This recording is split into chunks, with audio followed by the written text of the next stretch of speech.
సమగ్ర అభివృద్ధి సాధనకై జరుగుతున్న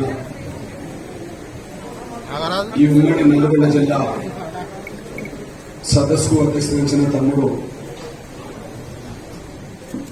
యాదగిరి రాజన్న మాది గారికి,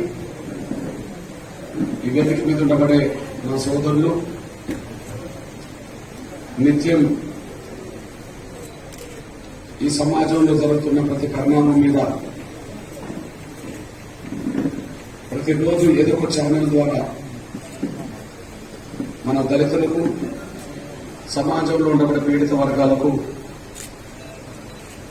ఒక అంబేద్కర్ దృక్పథంతో తమ సందేశాన్ని మనందరికీ వినిపిస్తున్న మాలమనాడు జాతీయ అధ్యక్షులు అద్దంకి దయాకర్ గారికి, నా సోదరులు మరో జాతీయ నేత కాని మహర్ దక్షిణ ఉత్తరాది రాష్ట్రాల్లో జరుగుతున్న ప్రతి సామాజిక ఉద్యమం వెనుక ఒక బలమైన అండగా పెద్ద దిక్కుగా నిలబడ్డ గోమతి శ్రీనివాసన్న గారికి, ఈ వేదిక మీద ఉండబడే నా షెడ్యూల్ కులాలకు సంబంధించిన ప్రతి కుల సంఘ విద్యార్థి ఉద్యోగ నేతలైన సోదరులైన ప్రతి ఒక్కరికి, బిహెచ్ఎస్ సోదరులకి ఈ సమావేశాన్ని జయప్రదం చేయడానికి ఉమ్మడి జిల్లా ప్రతి మండలం నుంచి తరలి వచ్చిన నా షెడ్యూల్ కులాలకు సంబంధించిన నాయకులు, కార్యకర్తలకి, పాత్రికేయ మిత్రులు, ఎలక్ట్రల్ మీడియా సోదరులకి, శ్రేయభిలాసులైన ప్రతి ఒక్కరికి ముందుగా నా హృదయపూర్వక నమస్కారాలు. జై భీములు. సోదరులారా, 3 గంటలకు ఖమ్మంలో మీటింగ్ మొదలు కావాలి. 3 ఇక్కడ అవుతుంది. వాస్తవానికి మన అద్దంకి దయాకర్ శ్రీనన్న మీ ఉపన్యాసం అయిపోయేటప్పటికీ మేము ముందు కదులుతాం కదా అని కూడా అన్నారు. అక్కడ మీటింగ్ డిస్టర్బ్ కాకుండా ఉండడం కోసం. కానీ అందరూ కలిసిపోతేనే బాగుంటుంది, ఉండండి అని చెప్పి నేనే కోరడం జరిగింది. దయచేసి ఒక అర్ధగంట సమయంలో ఇక్కడ నుంచి బయలుదేరే అవకాశమే ఉంది. మీరు మీటింగ్ తర్వాత భోజనాలు చేసుకుని మీరు కూడా మీ గమ్యాన్ని చేరాల్సి ఉన్నది. ఇక్కడ తీసుకునే నిర్ణయాన్ని మనం అమలు చేయడానికి మీరు కష్టపడాల్సి ఉన్నది కనుక ఒక అర్ధగంట సమయం దయచేసి మీరు ఓపికతో వింటారని, మీ సెల్ స్విచ్ ఆఫ్ చేసుకోవడమో సైలెన్స్ లో పెడతారని, మీ పక్కనతో దయచేసి మీరు మాట్లాడకుండా ఉంటేనే ఈ సందేశం మీరు అందించడానికి అవకాశం ఉన్నది, మీరు మన జనాన్ని చెప్పడానికి అవకాశం ఉంది. దయచేసి ఈ విషయాన్ని గ్రహిస్తారని చెప్పి నేను ఆశిస్తున్నాను. దయచేసి పక్కనతో మాట్లాడకండి.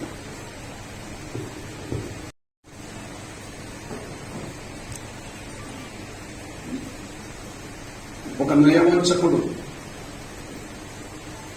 మనల్ని మరొకసారి నమ్మించాలని చూస్తున్నాడు.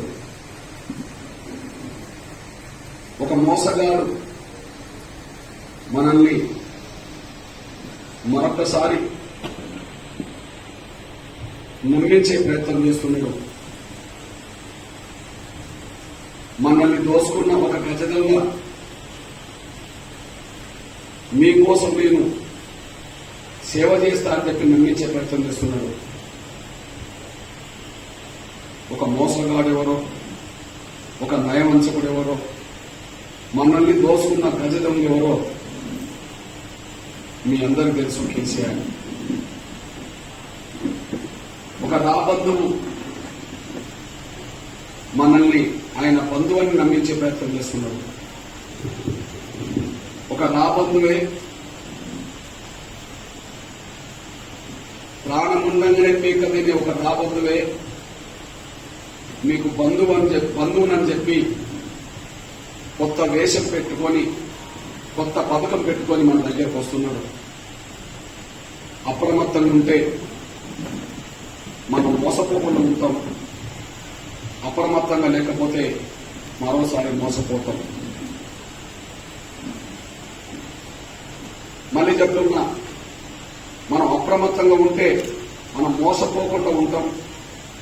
అప్రమత్తంగా మనం లేకపోతే మరోసారి మోసపోతాం. ఈ సభ ఉద్దేశం కేసీఆర్ గారికి ఒక విజ్ఞప్తిగా, ఒక హెచ్చరికగా, ఈ సభ ఉద్దేశం మన దళిత సమాజానికి ఒక అప్రమత్తత చేయడానికి ఒక సందేశంగా ఈ సభ ఉద్దేశాన్ని గ్రహించాల్సిందిగా విజ్ఞప్తి చేస్తున్నాయి. ఒక నయవంచకుణ్ణి, ఒక మోసగాన్ని, మనల్ని దోచుకున్న ఒక గజదొంగని ఉద్దేశించి ఏం మాట్లాడుతున్నామంటే, అయా కేసీఆర్ గారు ఈ దళిత బంధు పథకాన్ని నీ రాజకీయ లబ్ధి కోసం ఇప్పుడు ప్రకటించి హుజురాబాద్ ఎన్నికలు అయిపోయిన వెంటనే మమ్మల్ని మరోసారి మోసం చేసే మోసపూరిత పథకంగా దీన్ని మార్చుకో అని చెప్పి మమ్మల్ని మరోసారి మోసం చేసి ఒక మోసపూరిత పథకంగా మార్చొద్దని చెప్పి ఈ సభ ద్వారా గుర్తు చేస్తున్నాం. రెండు, ఇక్కడికి వచ్చిన మీకు 7 ఏళ్ల కేసీఆర్ పాలనలో ఆయన మోసాలు కనిపిస్తాయి, ఆయన నయవంచన కనిపిస్తుంది, ఆయన మన మీద పెత్తనం కనిపిస్తుంది, ఆయన మనల్ని దోసుకున్న తీరు కనిపిస్తుంది. ఇవన్నీ ఆధారాలతో కూడిన అంశాలు. కాబట్టి ఈ నయవంచుకుడే, ఈ రాబంధువే మనకు బంధువు అని చెప్పి నమ్మించే ప్రయత్నం చేస్తున్నప్పుడు మనం మరోసారి ఆయన మాటలకు మోసపోవద్దని గుర్తు చేయడానికి సభ జరుగుతుంది. ఇందులో వాస్తవం ఎంత అనే విషయం మీరు అర్థం చేసుకోవాల్సిన అవసరం ఉంది. నేను మాట్లాడే మాటలు కేసీఆర్ గారి మీద వ్యక్తిగతమైన ద్వేషంతో మాట్లాడే అవకాశం నాకు లేదు. నా జీవిత ప్రయాణంలో 27 ఏళ్ల ఈ ఉద్యమ కాలంలో ఎంతో మందిని ప్రత్యర్థులను చూశాం. మనల్ని అనగదొక్కాలనుకున్న శత్రువులను కూడా చూశాం. కానీ నేను శత్రువుల పట్ల కానీ ప్రత్యర్థుల పట్ల కానీ ఎప్పుడు ద్వేషపూరితంగా నేను ఎప్పుడు మాట్లాడలేదు. ఎప్పుడు వ్యక్తిగత ద్వేషంతో ఎప్పుడు వాళ్ళని ఎదుర్కోలే.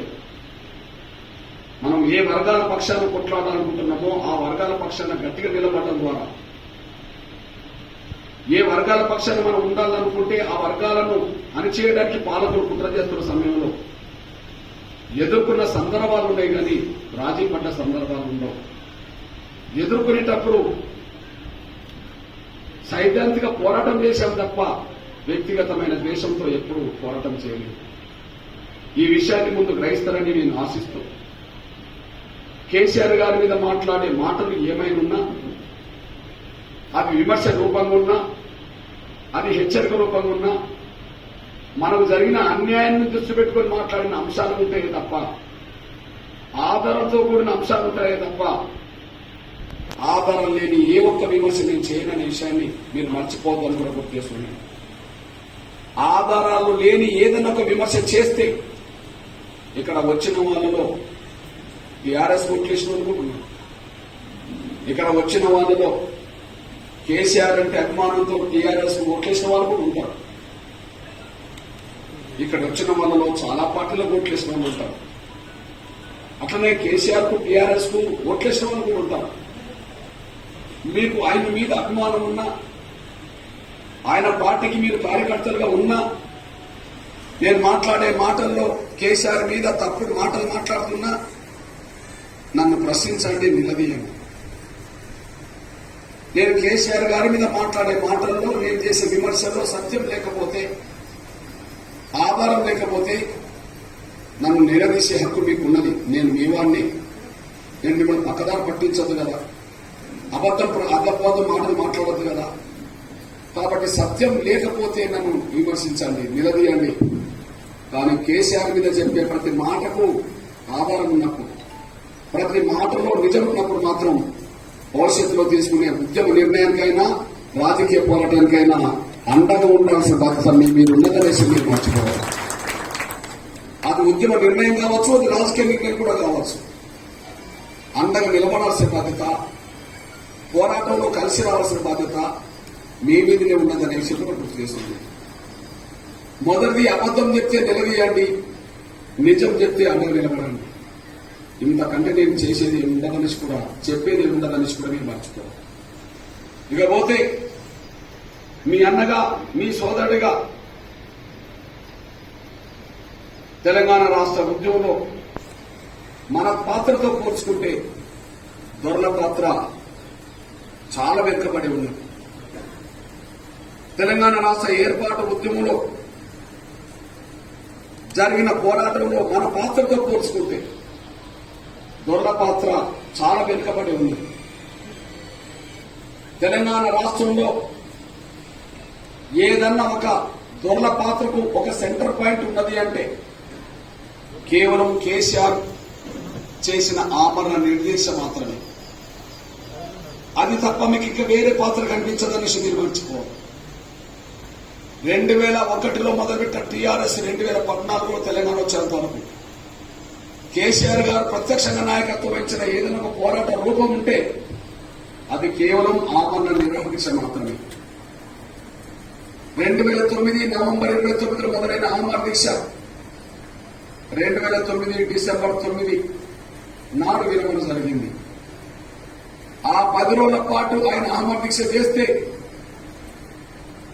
ఏ రాజకీయ పార్టీ, ఏ ప్రజా సంఘం, ఏ విద్యార్థి సంఘం, ఏ నాయకుడు ఆయనకు అండగలేకపోతే ఆయన ముఖం దృష్టి కాదు కానీ తెలంగాణ రాష్ట్ర ఏర్పాటు లక్ష్యాన్ని దృష్టి పెట్టుకుని ఆ 10 రోజుల పాటు ఆయనకు అండగా నిలబడ్డది మనమే, ఆయనకు నిమ్మరసం ఇచ్చి దీక్ష విరమించింది మనమే, ఆయన ప్రాణాన్ని కాపాడింది మనమే. కాదని ఎవరన్నా చెప్తారా? కాదని చెప్పడానికి ఆధారాలు వాళ్ళ దగ్గర లేవు. నిజమని చెప్పడానికి ఆధారాలు సమాజం ముందు ఇప్పటికీ వెళ్ళిపోయింది. వ్యక్తిగత ద్వేషం ఉంటే